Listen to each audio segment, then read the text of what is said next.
My name is Anna. I want to tell you my story. It is a story about love, mistakes, and hope. I grew up in a small riverside town called Riverbend.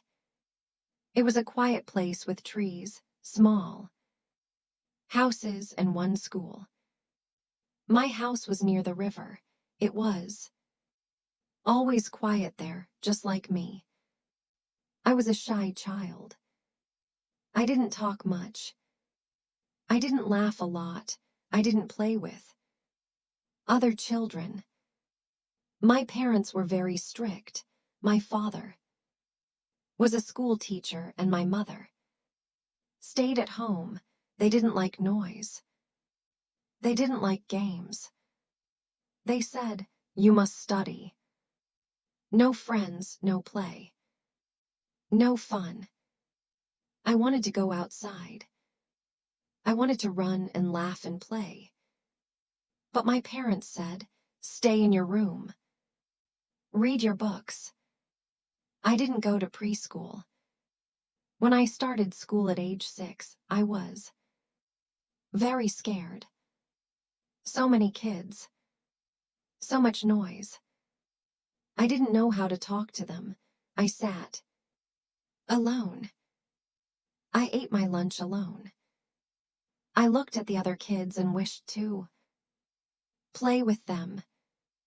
One girl, Emma, came to me. She said, "Hi, do you want to play?" I didn't speak. I just nodded. She smiled. From that day, we became friends. I didn't talk much, but Emma stayed with me. She was kind and funny. At school, I liked drawing. I loved colors and shapes. But when I told my parents, they said, "Drawing is useless. Focus on math and reading." So I drew in secret, on small papers, late at night. When I was 16, I started to feel a little free. I went to a small art club after school. I told my parents I had extra homework. At the club, I met a boy named Leo. He was 17. He had brown eyes and a big smile. He said, "You draw so well." I blushed. No one ever said that before. Leo and I started to talk more. We laughed. He made me feel special. He said, "You are so smart. You are beautiful." My heart felt warm. I never felt that before. Soon we were together all the time. He waited for me after school. We walked in the park. We talked about dreams. I told him, "I want to go to art school." He said, "You don't need school. We can be together. We can be happy without it." I didn't know what to do. I loved drawing. I wanted to study. But I also loved Leo. I was only 17. I thought love is more important than school. Leo said, "Let's get married after high school." I said, "Yes."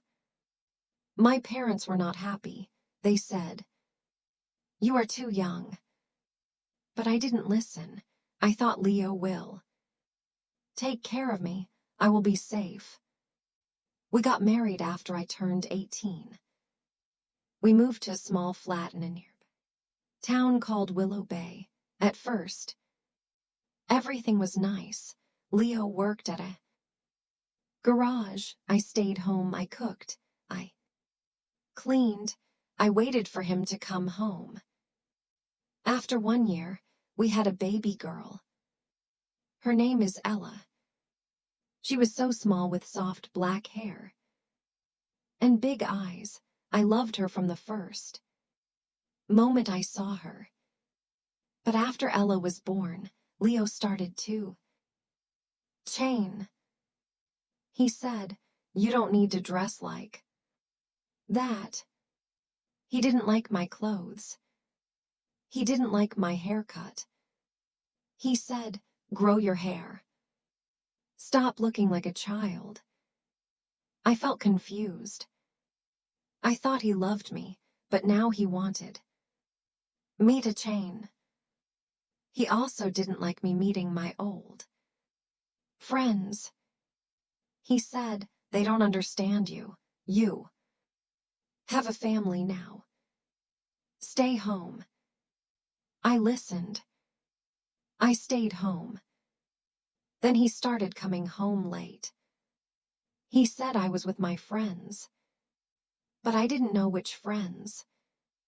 I felt lonely. I wanted to talk, but he didn't listen. One night he came home angry. He shouted, you never do anything right. I cried. I didn't know what I did wrong.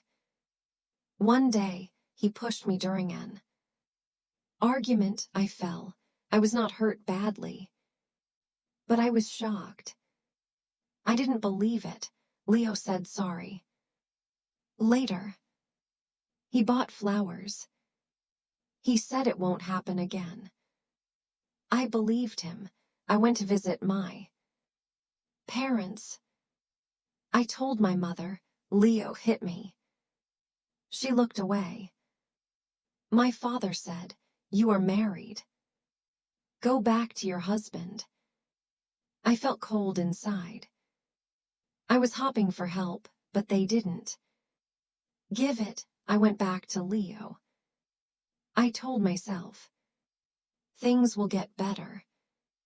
I wanted to believe it. Soon after, I found out I was pregnant. Again. I was scared. I was happy too. I thought maybe this baby would bring joy back into our home. When I told Leo, he said nothing. He looked away. And months later, I had a son. His name is Luca. He had my eyes. He smiled so much. I loved him deeply. But Leo didn't even come to the hospital. When I came home, he said, you're back early. I felt pain in my heart. I asked myself, why is he like this now? Later, I found out he had another woman. He didn't hide it. He said she understands me better. My heart broke into many pieces. I wanted to leave, but I had no money, no job, 2 small children, no support from my parents. One day Leo said he was joining the Navy. He said, I will send money, you can take care of things. And he left. He didn't send much money. Some weeks nothing came. I started to work part-time cleaning houses in the town. It was hard, but I had to do something. During this time, my father passed away.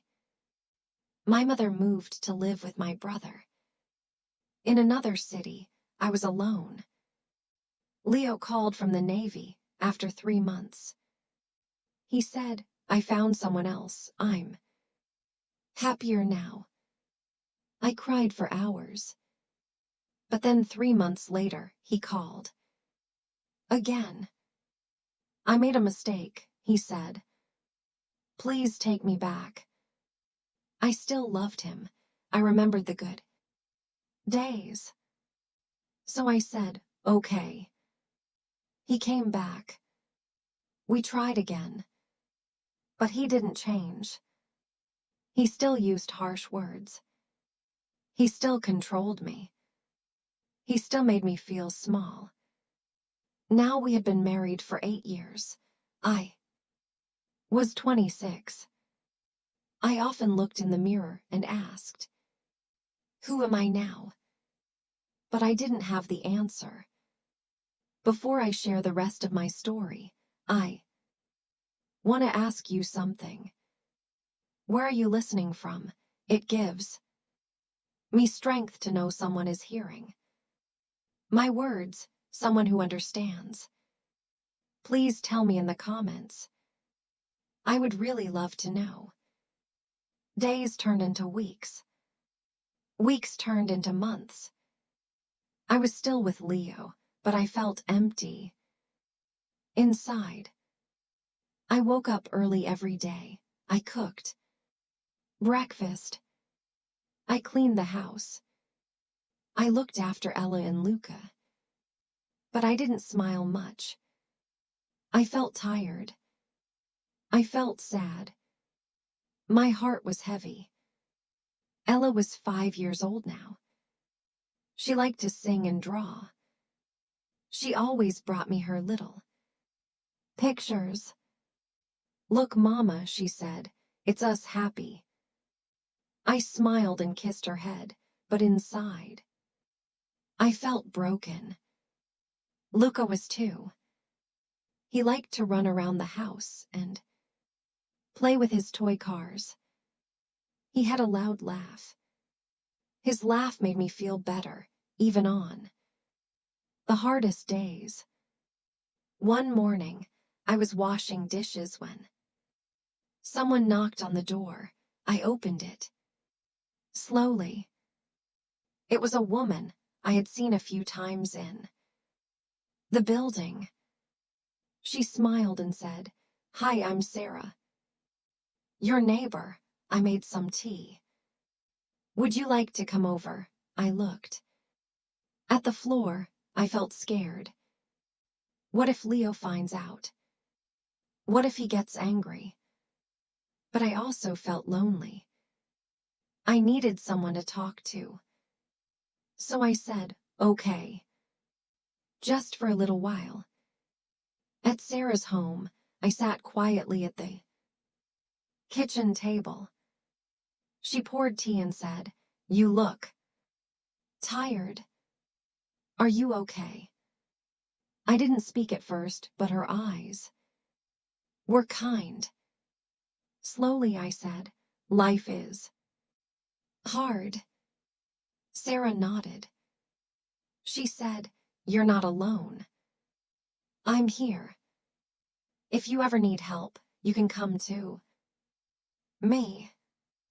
Her words made me cry. I hadn't cried in front of anyone for years. She gave me a tissue. "It's okay," she said. "Let it out." From that day, I started visiting Sarah. Once a week, we drank tea and talked. She told me about her children, her work, her past. I told her about Leo, about the pain, about my dreams from long ago. One day, Sarah said, "You love baking, right? Why not try making cakes and selling them from home?" I looked at her in surprise. "Do you think I can?" She smiled. "Yes, I do. Start small. Just try." That night, I sat at the kitchen table and thought, I used to bake when I was younger. I liked the smell of warm bread and sweet cake, but Leo never cared. He said, "That's just a hobby." But now, I wanted to try. The next day, I baked a small chocolate cake. Ella helped me stir the batter. "It smells so good, Mama," she said. We laughed together. I gave a slice to Sarah. She said, "It's perfect. You should sell this." She shared a photo of the cake in a local online group. To my surprise, one woman sent a message. "Can I order one for my son's birthday?" My hands shook as I wrote back, "Yes." That night I baked with care. I made the cake with love. When the woman Picked it up, she smiled. Thank you, it looks amazing. I felt proud. It was the first time in many years I felt good about myself. More orders came. Slowly. Not too many, but enough. I started saving a little money. I used the money to buy more baking tools, better ingredients, and sometimes even a small toy for Ella or Luca. Leo noticed. One evening he came home early and saw me decorating a cake. He frowned. Why are you baking so much? I said. I'm working. I sell these cakes.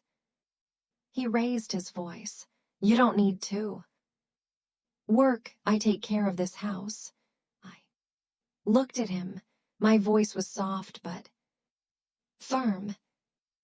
I need to do this for me. For the kids. I won't stop. He stared at me in silence. Then he left the room. He didn't talk to me for 2 days. I was scared, but also proud. I didn't cry. I didn't stop. From that moment, something changed me. I began to set small rules. I said, I will not allow you to shout at me in front of the kids. I said, if you hit me again, I will leave. I mean it. Leo laughed at first. Where will you go? He said. You have nothing. But I stayed strong. Maybe I don't have much, I said, but I have courage. Now. He looked surprised. He didn't believe me, but I meant every word. I started to dress the way I liked. Again, I cut my hair short. I wore a red shirt I loved. Leo said, you look strange. Ella looked at me and said, Mama, you look happy. I smiled. Her words gave me power. Sarah invited me to meet her friends. At first, I was nervous, but the women were kind. They didn't ask too many questions. They made me laugh. One of them said, you are very strong. Anna. I wanted to cry again, but this time the tears were happy. I kept baking. I made birthday cakes, cupcakes, and even wedding cakes. Some weeks were hard. Sometimes orders were low. Sometimes Leo still shouted. But I had found something important. Myself. Every morning I woke up early. I looked at my children and said, you are my reason to stay strong. I packed Ella's lunch for school. I played with Luca. I cleaned. I baked. I planned. Some days I was tired. Some days I was sad. But I was no longer silent. I no longer felt invisible. One afternoon, while cleaning a drawer, I found an old sketchbook from school.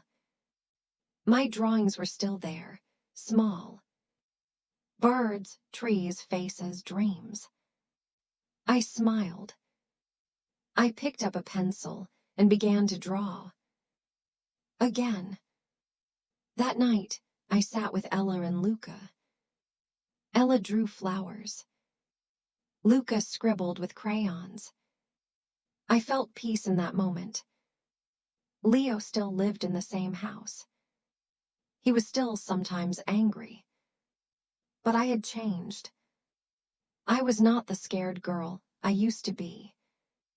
One night I told him, I don't need you to be perfect.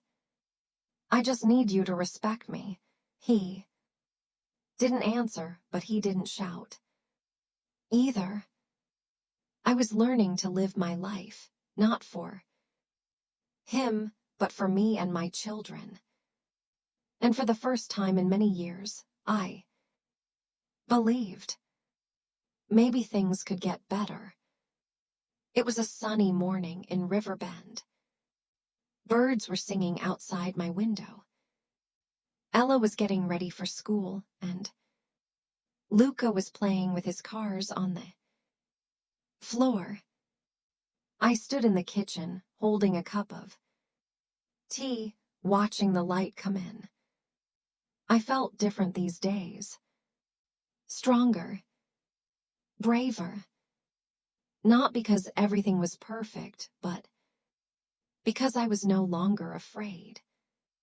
I looked at my children and whispered to myself, "You are the reason I keep going." That morning, Ella hugged me before school.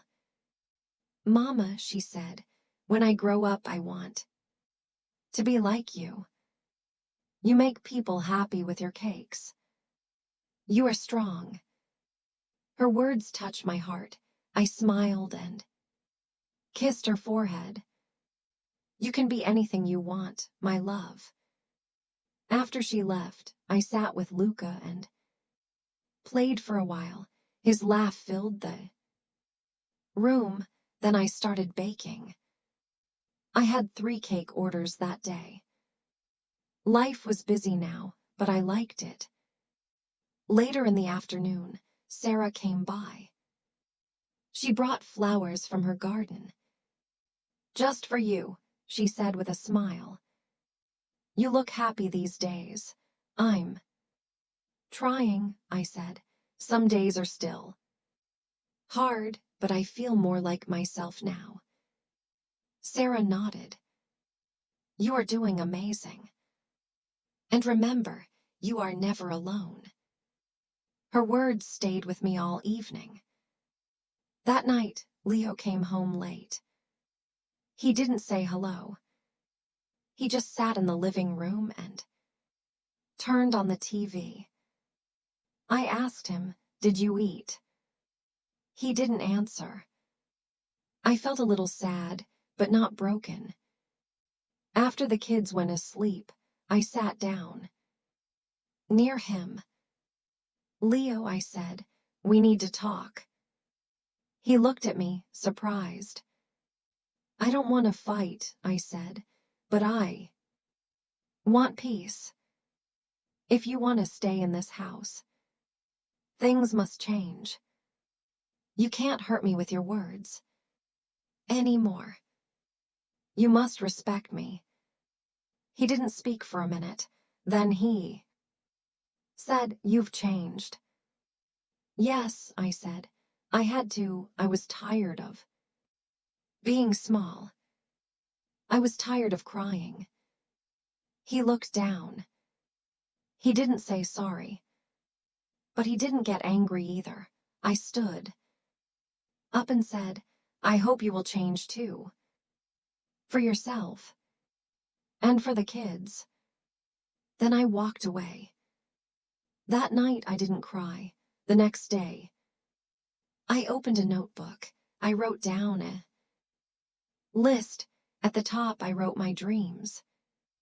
1. Make my own cake shop. 2. Save money for Ella and Lucas school. 3. Go to art class again. 4. Feel happy and free. It was a small list, but it was mine. Weeks passed. Leo was still quiet. Sometimes he helped with the kids. Sometimes he didn't. But he didn't shout anymore. He saw I was serious. He saw I was different. One day, I saw a flyer near the bakery. It said, "Small business help free. Classes at the library."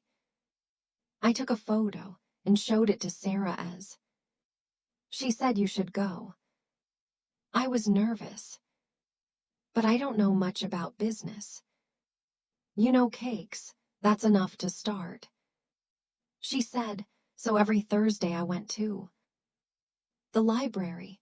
I learned how to price my cakes, how to use social media, how to plan my money. I met other women like me, mothers, dreamers, hard workers. I started saving more money. I made a logo for my baking. I called it Anna's Sweet Table. I wrote the name in pink and blue on little boxes. I felt proud every time I packed an order. One evening, I sat on the balcony and watched the river. The water moved slowly. I took a deep breath. For the first time in many years, I felt peace in my heart. Ella came out and sat beside me. She looked at the sky and said, "Mama, do you think dreams come true?" I looked at her small face, her soft eyes. I said, "Yes, but sometimes we have to fight for them. And sometimes they come in a different way than we thought." She leaned on my shoulder. "I hope you get your dream, Mama." "I hope you do too," I whispered. That night, I wrote a letter to myself. "Dear Anna, you were scared. You were tired. But you didn't give up. You are learning, growing, and healing. Keep going. One day you will be free." I put the letter in a drawer. I didn't know what the future would bring. I didn't know if Leo would ever become the man I once loved. But I knew one thing: I would never go back to the girl who was afraid to speak. I had my children. I had my strength. I had my small kitchen, my cakes, my colors, and my dreams. And that was enough for now. If you're reading my story, I want you to remember one thing: you are strong.